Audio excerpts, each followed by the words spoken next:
Executive Gardener. Hi everyone, this is EG, Executive Gardener, Jeff here. Hey, I had a lot of questions from a lot of my friends, a lot of my viewers about my ranch place and how many grapevines I have. So what you'll see here is this used to be a chicken coop, and I'll pan around and show you. It's about 80 feet by 60 feet, and it's completely wired on top, chicken wire over on a ground, to the ground, excuse me. And then I have individually irrigated beds that I've built throughout throughout this. So there's about 12 irrigated beds in my shed here. But long story short, I used to grow tomatoes and peppers here, and quite frankly, I'm not out here enough. So I need something a little bit more low maintenance. So I decided to go with grapevines. So the biggest thing I have to guard from grapevines, of course, is other than disease, is the birds picking out the grapes. But the birds do not have a way of getting in here because it's a complete octagon of wire, mesh, and so forth. And I'm out here enough to get them. So, and as I said, each of these beds, you'll see the irrigation hoses has irrigation hoses that goes off now in the winter every other day for about 8 minutes. But anyway, everything's been pruned back. As you see, everything is pretty much dead here. It is in the winter, and I've pruned back to really encourage root growth throughout the year. So just to give you an idea what I have, there's a number of vines. Let me just kind of focus in on a few here. I did, those that aren't familiar with something called Pierce disease, in the hot, humid climates that do not get a lot of frost time, like Florida, Texas, there's a sharpshooter, which is a insect that carries a bacteria, and that generates this Pierce disease. And Pierce disease basically cuts off the water to the extremities of the grapes and kills them eventually. So most of your modern day grapevines, like Cabernet or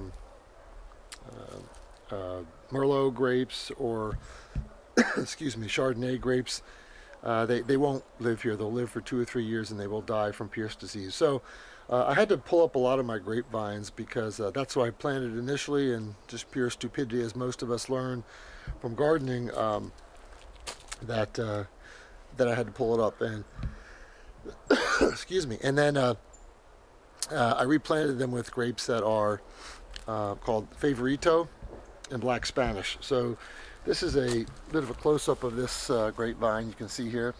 It's dormant right now, but it's planted. This is a red grape. Across the way is a Blanc de Bois grape, B-O-I-S. Excuse me again. And this grape is, again, Pierce disease tolerant or resistant. I don't remember which one, but they build up a tolerance, and they've been manufactured that way so they won't die. So for those that don't know, it usually takes a good 2, 3, 4 years once planted for grapevines to start producing a good amount of grapes. But a lot depends on the soil it's in, certainly the fertilizer you use, the climate, all that type of stuff. So as you'll see, I do have about, my breakdown of, I have about 45 total vines, 45 to 50. About 10 of those are muscadine, half are, excuse me, I would say about 10 or 15 are red grape vines for wine. The other are white grape vines for wine. And then I have a bunch of others, such as Concord grapes and others that show a tolerance to Pierce disease that you can make jelly, jams, all those type of stuff out of. So as you'll see here, various things. These are more grapevines. I still have a few Chardonnay grapevines, a few Cabernet still in, just to see if they do grow.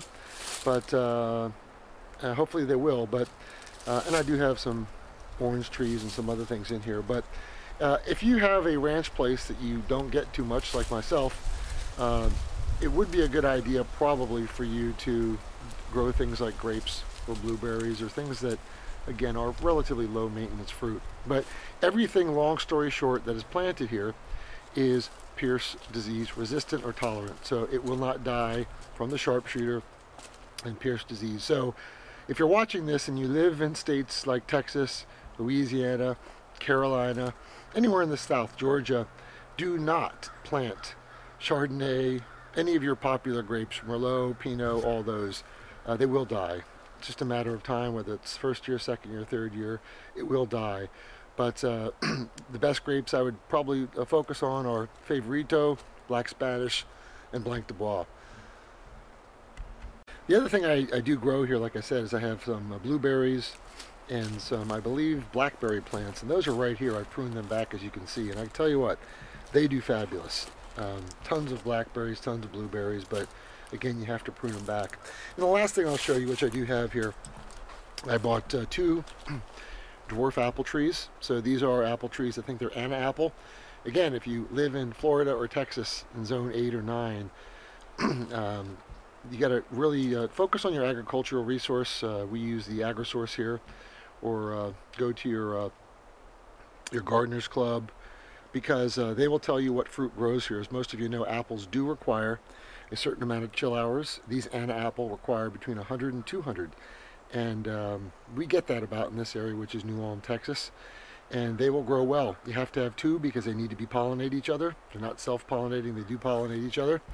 And they only get to be, if you prune them, about 6 to 8 feet. So that's what we plan on do. Like grapes, it does take a number of years to start producing fruit, but these are baby dwarf apple trees that are in the ground, and hopefully within 2 or 3 years we'll start to see some fruit from it.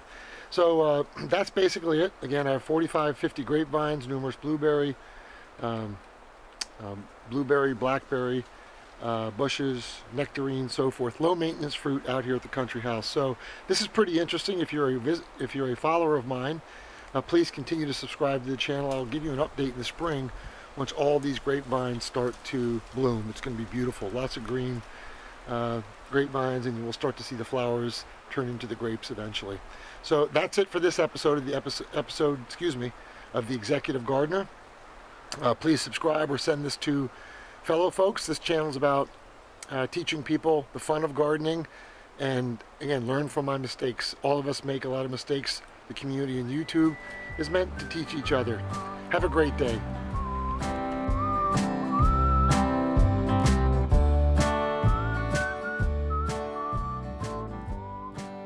This video has been brought to you by The Executive Gardener. Eat healthy, live healthy.